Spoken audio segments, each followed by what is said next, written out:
concerned about that you're not getting the representation you want. Speaking of legitimate concerns, Congressman, Yes. I want to talk a little bit about Afghanistan. Sure. You've got known for your background in intelligence, and you've been overseas in armed conflict as we are in Yes. Iraq and Afghanistan. I think primarily a focus of our armed forces are in Afghanistan. And just open-ended question, what do you think we should be doing there?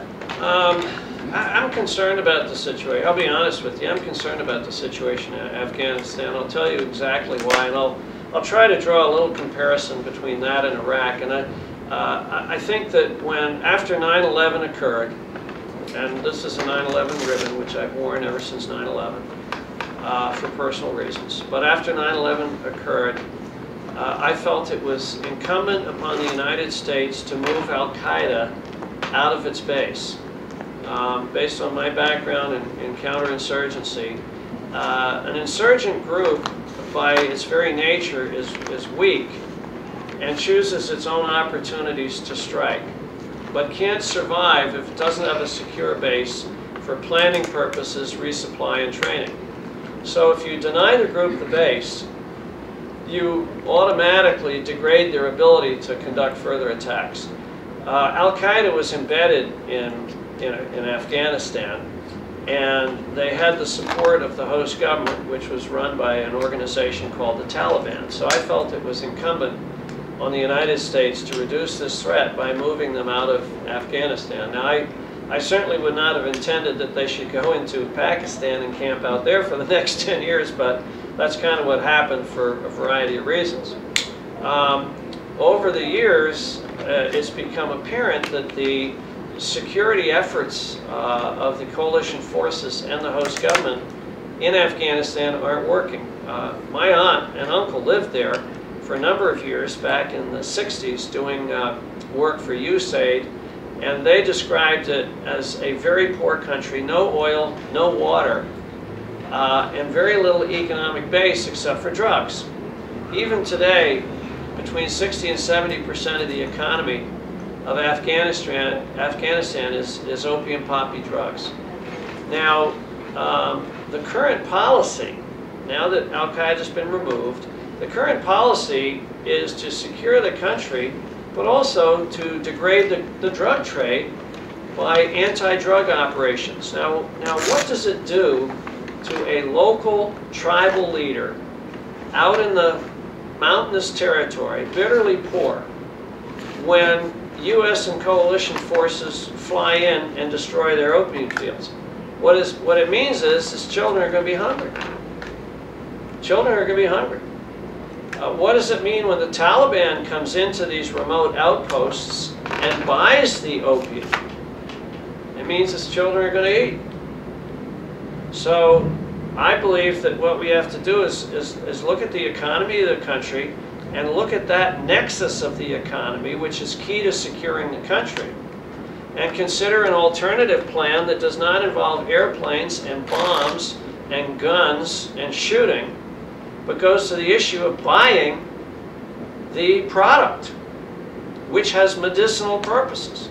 The United States of America buys poppy opium from Pakistan, I thought India, but maybe it's Turkey. Turkey, yes. Turkey. We buy this product from these countries. Well, why don't we reduce our buy from Turkey and maybe eliminate it from Pakistan, because all kinds of weird stuff's going on there, and then contract with Afghanistan, with these tribal leaders, to buy their poppy opium, but not just buy it. They sell it in a crude form, in packages in a crude form. Actually begin the process in the more secure areas, begin the process of training them how to convert it into a product that can be sold for medicine. That way, we're interfering with what I call the nexus of the trade with the Taliban. We're cutting the Taliban off. We're not bombing the fields. We're actually encouraging that they cultivate the fields. We control the manufacture of the product. We don't just ship it out, but we control the manufacture. We eliminate the waste products. and then we use this to stimulate the economy, and maybe at the same time encourage them to develop other forms of agriculture or handicrafts or other things that they can do in these remote areas to stimulate their economy. I think that considering that kind of a path would make a hell of a lot more sense to me than simply increasing our forces in that country. Okay. But would you agree you need some force there to sort of... You always need some force. Yeah. I mean, but it doesn't have to be doing what our forces are doing. Last night I had dinner with a couple whose son is in Afghanistan. Now, I'm sorry, but they can't sleep at night. For every day he's over there, they worry. He's in hostile territory, he's in harm's way, and he's doing things that are part of his mission. But the question is this mission the best mission to secure the country? Or is there a better way to do it? Now, we pray for all of our soldiers, men and women in harm's way, that they be safe, and we thank their families for supporting them in these difficult jobs. But, you know, as somebody who spent 37 years in the military, I didn't train my soldiers to believe that it was their job to die for their country.